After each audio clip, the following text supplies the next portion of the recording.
Kannur Vidyaniketan CBSE school Ranebennur. Hi बच्चों, पिछले class में हमने प्रकृति का संदेश इस पाठ के कठिन शब्दार्थों को पढ़े थे और हम आज देखेंगे उसके पहले पैराग्राफ के अर्थ देखेंगे और उस पैराग्राफ में आने वाले कठिन शब्दों का अर्थ अध्ययन करेंगे। ठीक है, आइए। आपका पद था प्रकृति का संदेश। प्रकृति का संदेश इस पद को किसने लिखा है? सोहनलाल द्विवेदी ने लिखा है, याद कीजिए।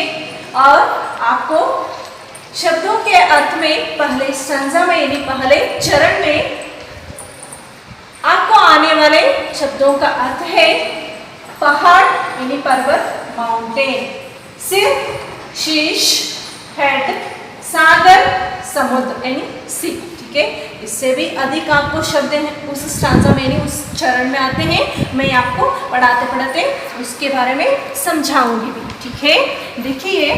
पर्वत कहता शीश उठाकर तुम भी ऊंचे बन जाओ, सागर कहता है लहराकर मन में लहराई गाओ।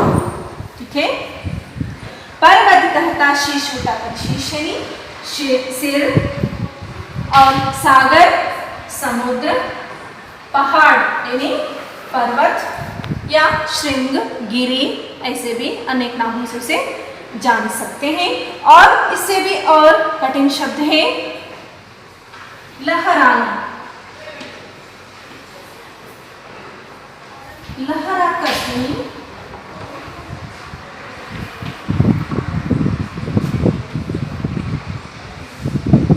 फहराना।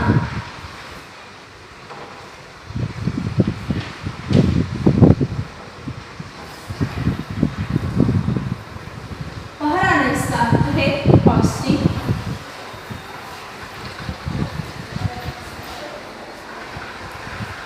होस्टिंग। गहराई,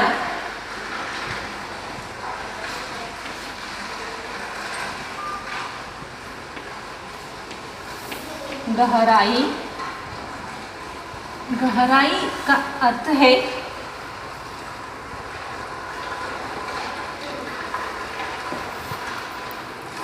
बहुत गहरा।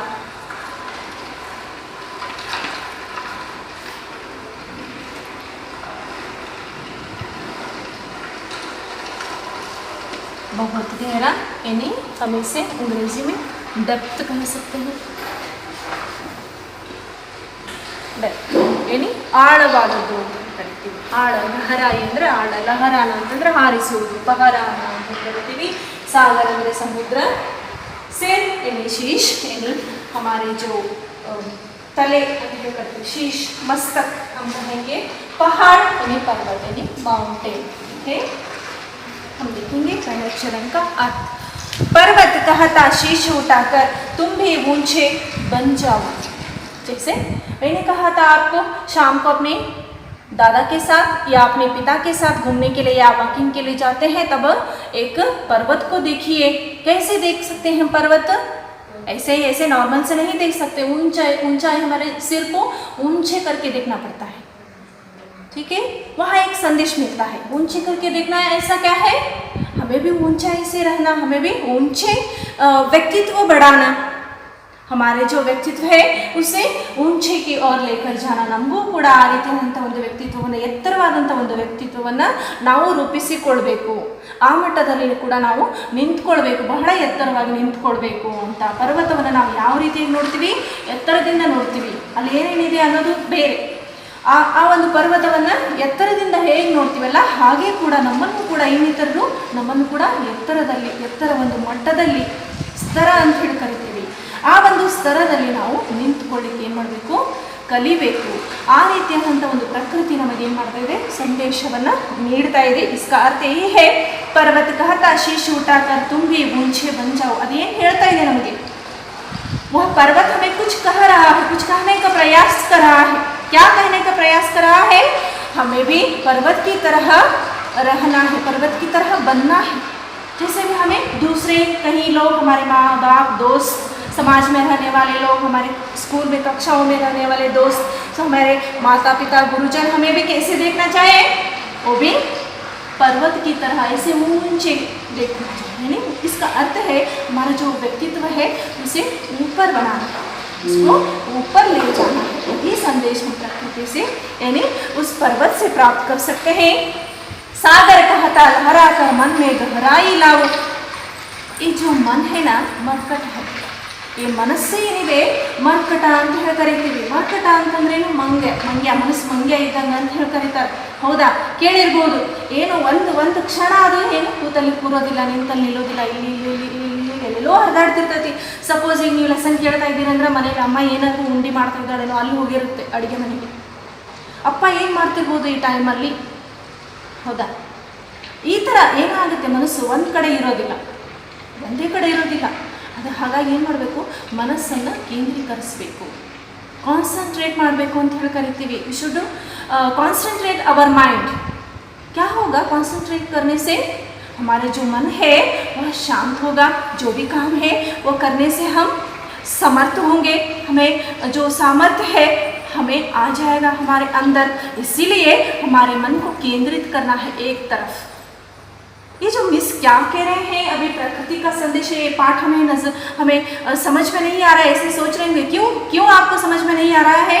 अपने जो मन है वो ध्यान हम कर सकते हैं, उसे केंद्रित नहीं किए हैं, इसीलिए आपको ये समझ में नहीं आ रहा है. थोड़े बहुत अपने मन को केंद्रित कीजिए, तब आपको समझ में आएगा पर्वत हमें क्या कर रहा है, नदी हमें क्या कर रही है, हमें क्या करना है, कैसे रहना है, उसके बारे में सब आपको समझ में आएगा. ठीक है, सागर की तरह हमें क्या होना है? गहराई लहरा कर, यानी सागर देखे हैं, सागर कैसे बनता है सोचे हैं? अनेक नदियाँ मिलकर सागर बनता है. जैसे अनेक नदियाँ, काउंटलेस ಅಂತ ಹೇಳಿ ಕರಿತೀವಿ. ಅಲ್ಲಿ ನದಿಗಳು ಎಷ್ಟಿವೆ ಅಂತ ನಮಗೆ ಎಣಿಸ್ಲಿಕ್ಕೆ ಆಗೋದಿಲ್ಲ. ಅದೆಲ್ಲ ಸೇರಿ ಏನಾಗಿರುತ್ತೆ? ಸಮುದ್ರ ಆಗಿರುತ್ತೆ, ಸಾಗರ ಆಗಿರುತ್ತೆ. ಹಾಗೆ ಕೂಡ ನಾವು ಆಗಬೇಕು. सागर की तरह शांत बनना है, सागर की तरह गहराई हमें हमारे अंदर रहना है. गहराई इसका अर्थ है ಆಳ ಅಂತ ಹೇಳಿ ಕರಿತೀವಿ. ನಮ್ಮನ್ನು ಇನ್ನೊಬ್ಬರು ಅರ್ಥ ಮಾಡ್ಕೊಂಡ ಹಾಗೆ ನಾವು ಇನ್ನೂ ಕೂಡ ಏನಾಗಬೇಕು, ಇನ್ನೂ ಅರ್ಥ ಮಾಡ್ಕೋಬೇಕು ನಮ್ಮನ್ನು ಅಂತ ಅವ್ರಿಗೆ ಅನಿಸ್ಬೇಕು. ಆ ಥರದ ಒಂದು ಆಳವನ್ನು ನಾವು ಹೊಂದಬೇಕು. ಇದಕ್ಕೆ ಒಂದು एग्जाम्पल, ಒಂದು ಉತ್ತಮವಾದಂಥ ಒಂದು ಉದಾಹರಣೆ ಅಂತಂದರೆ ಒಂದು ಮುತ್ತು. मोतियों का हार अपने गले में होगा शायद. मोतियों की हार की ओर ध्यान दीजिए. ಆ ಮುತ್ತು ಎಲ್ಲಿಂದ ಬಂದಿರುತ್ತೆ? ಸಮುದ್ರದ ಆಳದಿಂದ ಬಂದಿರುತ್ತೆ. ಹೌದಾ, ಅದು ವ್ಯಾಲ್ಯೂएबल ಕೂಡ ಅಷ್ಟೇ ವ್ಯಾಲ್यूएबल. 3000, 4000, 300 ऐसे उससे भी अधिक हम क्या कर सकते हैं? उसके जो मोल है वो हमें जान सकते हैं. उतना मोल क्या है, उतना मोल क्यों रहता है मोती का? क्योंकि जो अंदर है, जो अंदर रहता है, उसे जाकर लेने में बहुत परिश्रम करना पड़ता है, उसे लाने के लिए. इसीलिए हमें भी क्या होना है? सागर की तरह अंदर जाना है और मोतियों की तरह बनना है. यानी गहराई का इसका अर्थ है सागर के अंदर घुसना है, यानी जीवन के अंदर घुसना है.